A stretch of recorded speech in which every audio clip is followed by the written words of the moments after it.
Book of Heaven, Volume 25, December 25th, 1928. The feast which the little daughter prepares for baby Jesus, how she renders him happy. Adam, first son. Example of the artisan. I was thinking about the birth of baby Jesus, and I prayed him to come to be born in my poor soul.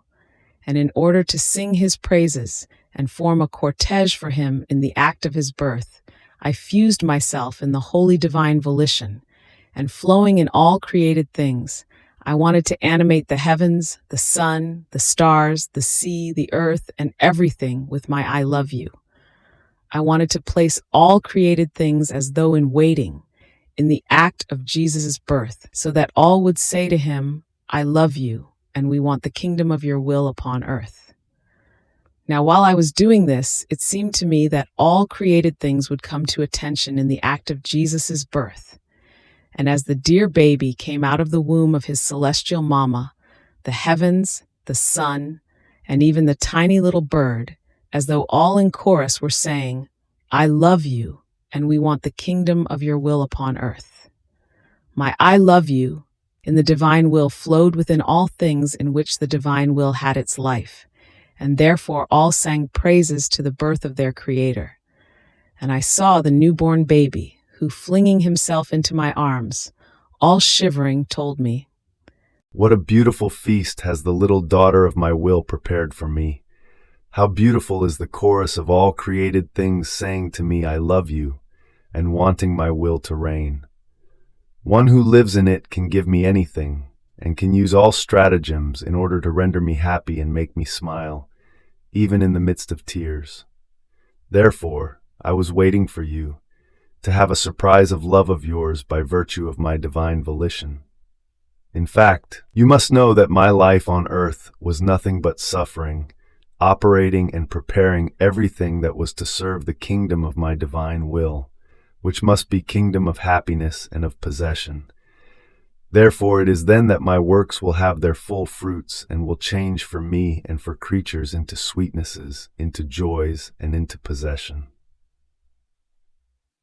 Now while he was saying this, he disappeared from me, but after a little while he came back, inside a little cradle of gold, clothed with a tiny little garment of light.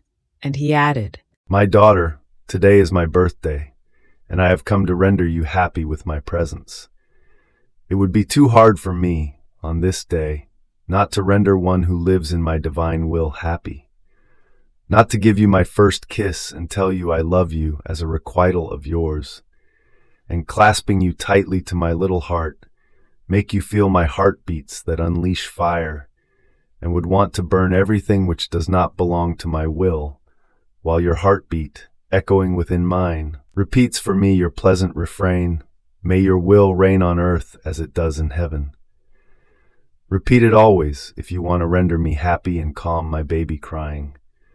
Look, your love has prepared for me the gold cradle, and the acts in my divine will have prepared for me the little garment of light.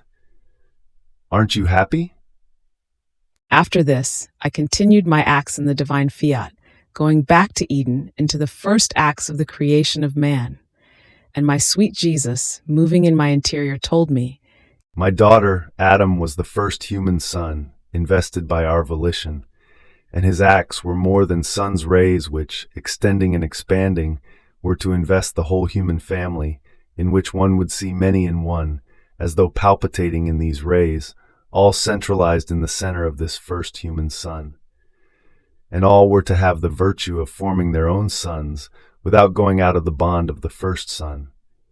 In fact, since the life of each one would have its origin from this son, each one would be able to be son of his own. How beautiful was the creation of man! Oh, how it surpassed the whole entire universe!